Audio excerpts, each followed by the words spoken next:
We owe you an update on these self-sharpening mower blades. We're going to give that to you now. Our most popular episode of 2019 was entitled, Never Sharpen Your Mower Blades Again. Hey, we thought it was a catchy title. Apparently a lot of people did. Now, we never thought that particular episode would get 1.3 million views. And so we started out the episode like we start most of them, just what we're doing on a given day. So I started out cleaning the underside of my deck, and boy, did we get comments that said, get on with the blades, get on with the blades. Tired of seeing you clean your deck. We could see that anywhere. Okay, we understand that, but now we realize that there is a lot of interest in these blades. So we've mowed with these blades probably somewhere between 8 and 10 hours, I would guess. Not really enough to wear them out, not enough to even wear them down to where we would see the type of issues that these blades are best at. Having said that, we met the manufacturer of these blades at GIE in Louisville last year. We learned more about these blades and their perfect application in that one meeting than we did by using them for the 8 or 10 hours all summer. So I want to tell you a little about that. I also want to say this is not a sponsored video.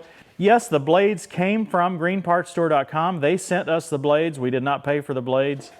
You can get free shipping on your entire purchase at greenpartsstore.com. Use code TTWT.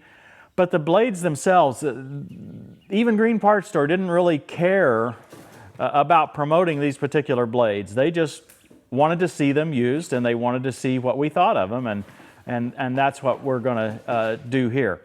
So the folks at laser-edge.com were very helpful to us in understanding this best application.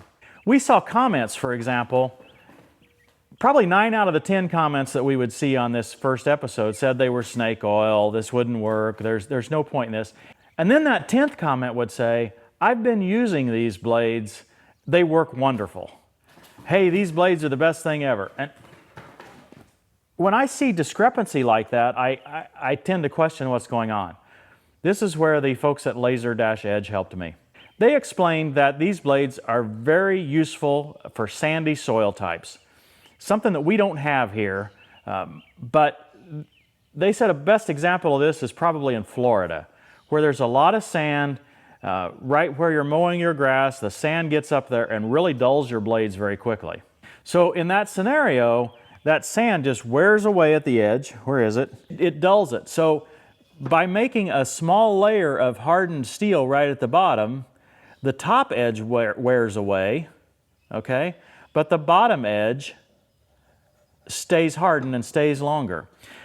On their website, again, laser-edge.com, they have pictures of some blades that in their case had 52 hours on them and showed what the sand had done to them and how the bottom had stayed strong. Now, we actually saw some blades at the show that had 115 hours on them, and they showed just enormous wear, but a thin surface that was very sharp. So I guess I could understand in that application why it worked and how it worked. I'd like to hear from your comments below if you live in one of those regions and if you've used these blades, either on the Deere deck or on the other decks that Laser Edge sells for.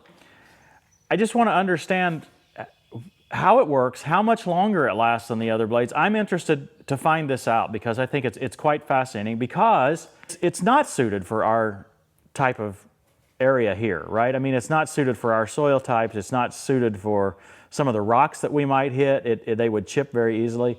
So I'm fascinated to see how these blades are working in those areas. Now let's look at some of the details here. This blade over here is really in perfect condition. It's not got any chips on it. It is very sharp. In fact, all 3 of the blades are very sharp. Okay. This second one has just a little bit of chipping, but it's still really sharp. We cut with this just the other day when Nolan was here, and you could see the cut quality. It does a fabulous job of cutting. And so in that sense, they are staying sharp, right? Maybe even more so than a regular blade. But on the third blade, we begin to see just a little bit of chipping. Okay, right up here at the top on this end of the blade here, and I believe I can see the two different layers. I believe I can see the hard layer on the bottom that's been chipped off a little bit more. We see a couple of chips here, right? And here's blade number 3 with that chipping. There's the hard layer that I believe was chipped off. Right there. On the other end of the blade, chips in similar places. I must have hit something with this blade that caused those chips. We're just not going to be able to avoid that in our yard.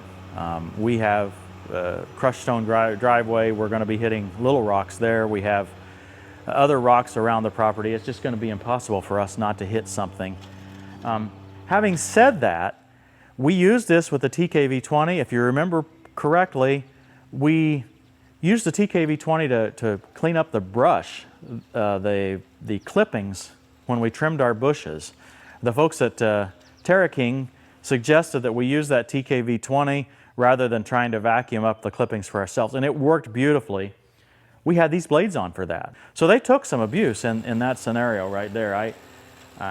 You know, it's not like we've been totally kind to them. So do we have a conclusion here? Well, my conclusion is that I saw proof that these blades would work when I was at GIE. There's no question about that in certain climates and certain soil types, these blades will work. For me, they're not the right blade. There's no use spending the extra money. I think they did stay sharper for the 10 hours that we use them than a regular blade would have blunted a little bit more, I believe. But I just don't think they're worth the money for me. And I think we see that kind of thing more and more for specialty type equipment, right? I mean, when you buy a blade like this, it's specialty. So if you're in the scenario that needs it and can receive value from it, check it out. If you're not, then you're going to think it's stupid. Unfortunately, people tend to think broadly like that. They tend to think, hey, it's not useful for me, so it must not be useful for anybody, so I think the concept is stupid. That's not what's going on here. This is a specialty product made for a particular soil type, particular region of the country. Just happens not to be my region. You can get free shipping on all your orders at greenpartsstore.com if you type in code TTWT. So go ahead and get that, especially during the COVID era. It's a great way to get parts shipped directly to your door. Essentially any part that John Deere has. If you know the part number, you can get it through greenpartsstore.com. If you don't know the part number, go to jdparts.com. Type in the model number of your tractor, 1025R for example, and you can see the parts breakdown. You can find those part numbers. It's not that difficult, and it's kind of fun too. You can see the entire breakdown of your entire tractor or mower or loader, whatever it is. It's kind of fun. If you have more questions about these blades, leave them in the comments. And if you have more information about these blades, anything that could help our other viewers, leave that in the comments as well. I hope you found this helpful, and thanks for watching, everybody. We'll see you next time on Tractor Time with Tim.